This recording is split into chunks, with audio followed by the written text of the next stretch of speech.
Hey, what's up, everyone? Alex here again with the endgame puzzles. So this is going to be five empty squares. We're going to do the first three puzzles, and then we'll probably look at the other puzzles for the next episode. So over here, it is White's turn to play. In an endgame, it's quite easy to actually determine where to start. Sometimes just based on parity. So for this one, it's pretty much an odd region 3 square to the top and an even region to the bottom. So right now, black is also threatening, or the only legal move for black to play, actually, if you were to pass right now, is to play into a6. So having that in mind, you probably most likely want to start with the top region since it's an odd region. So in terms of parity, you want to go like white, black, white at the top, or at the same time, you also want to avoid allowing black to just play to his strength to the bottom edge and the bottom corner. So the starting move, there are essentially two choices right now. You can either choose to play A2 first or B2.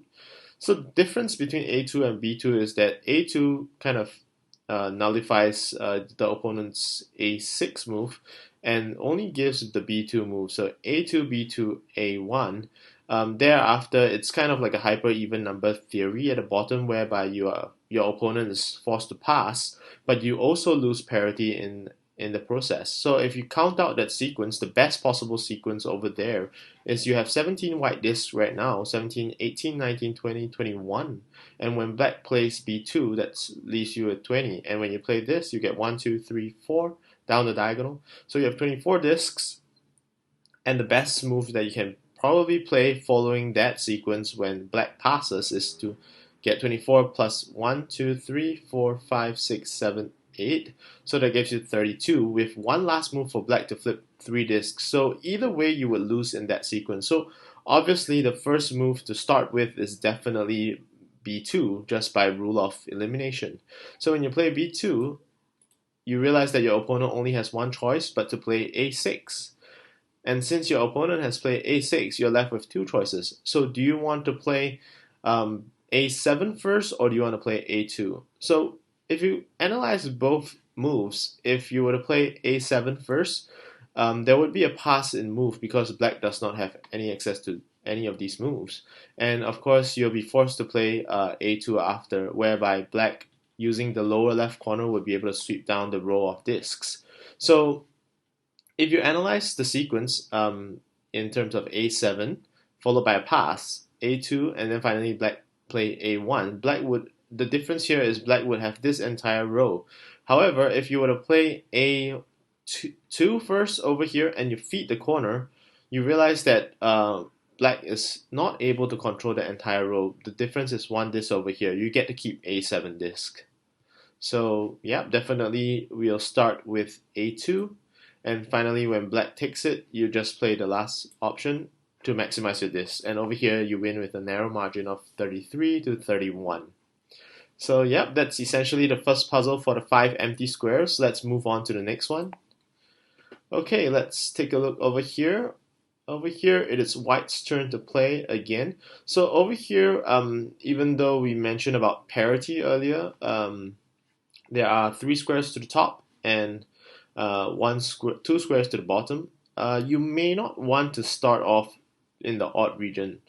The reason is because right now, after black has played this x square, it's actually he is actually threatening to actually capture the corner to the bottom. So if you were to play by parity and you go start from the top, black goes down and you are left with one sequence, one choice to a7 and followed by black's uh, most likely the corner to a1 and followed by b1 as your only choice. So let's do a quick count over there. 27 white discs plus 1, 2, 3, 4. That's 31 for us. And if black takes these 6 to the bottom, we are left with 25. And if you were to play this only choice, 25 plus 5 plus 1, 31. 31 minus 7, no, minus 6 over here in the vertical line and minus 2. So minus 8, 23, that leaves us with one move over here, and essentially we'll end up with 25 discs. So definitely parity is not the priority here, but rather securing this edge to the bottom by playing the corner, and at the same time sweeping these 6 discs along the row would be the priority here. So definitely we have to start here. It wouldn't make sense to just give up the corner over here and give up parity. So definitely out of the 3, this is the obvious choice. So you play that and you're essentially left with only one choice in this situation. So yeah, this is quite a straightforward win. You just need to make sure that you don't prioritize parity over securing more edges. Okay, so this was a simple one. Let's move on to the third puzzle. Okay, over here it is again still white's turn to play. Okay, so this one looks a little bit more complex. We have 4 options here.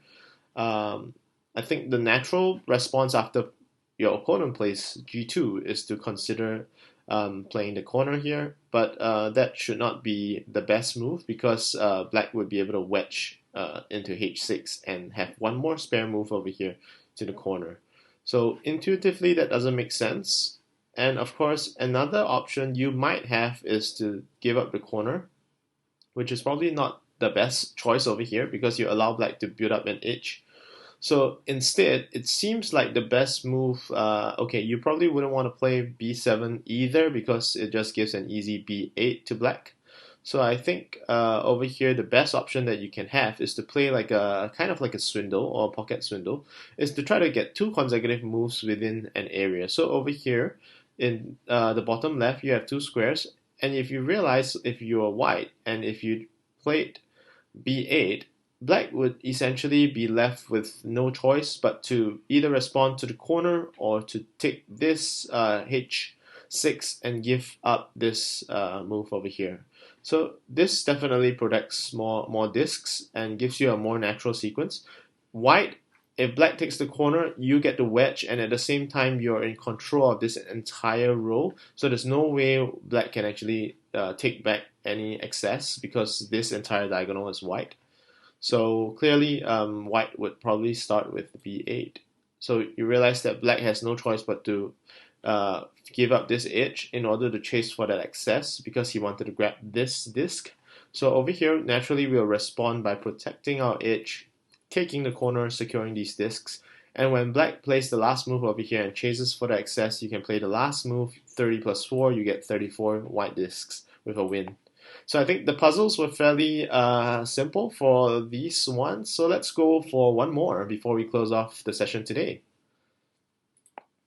Okay, so over here it is again white's turn to play. 4 choices, almost like a multiple choice question. So let's have a look. So definitely by rule of elimination, you probably want to start off, you basically have 1c square, 1x square, 2 corners. By rule of elimination, you probably wouldn't want to play this c square and give your opponent a secure edge and block your access to this secure edge. So definitely this one is out. And yeah, x square over here might be possible. That is still possible to play towards parity since this is an odd square region. So either one of these is possible. At the same time, the top left corner is also possible because it forces white, black, and then followed by a consequential sweep down, perhaps. So now the concern here is the overall sequence. Let's try to go for a force sequence count, whereby we go for the corner and black basically has no other choice but to play here. So white, we get 19 plus 25 minus 5, that's 20. And over here, if we were to cut the diagonal for parity, we would get 21 to 6, 26 discs. And if your opponent chooses to take the corner, we have 25 left. And essentially, we can take the last move over here, adding 1, 2, 3, 4, 5, 6. That gives us 31, plus another 3 more discs. So essentially, that would give us the win. If we were to start with the corner below, let's see. So if we were to start with the corner below, we form an even square region over here, which we lose out in parity. And thereafter, when black plays to the top, we do not have an opportunity to capture parity, but rather If we go white, black, white, and then pass, and white and black, let's see whether that's enough. 19 plus 20, 25. 25 minus 5, 20. Plus 5, that's 25. And if we were to cut down and add 6 to that tally, that would give us 31 minus 30 on the last move for black. So ideally, that probably wouldn't give us a win. So definitely, this option is also out just by counting a 4 sequence. So over here, the other option that we might want to consider is the x square. But the x square opens up a potential danger whereby black sweeps the entire row over here. And if we were to take this row, then black would sweep down one more row. So I think the safe and most easy sequence over here would be to start off with the top left corner, force black to go for this, and then just feed off this one on g8 essentially. So yeah, if you were to take this, there would be a pass and you will lose parity, and at the same time, since black has re-established this disk to attack this row, you won't be able to follow with the corner and the x square sequence, but rather let's go with the c square, feed off the corner over here, and we would be able to secure enough disks for the win. So yeah, that's essentially the 4 puzzles that I like to cover for today, and thank you very much for joining me. So I'll see you at the next one.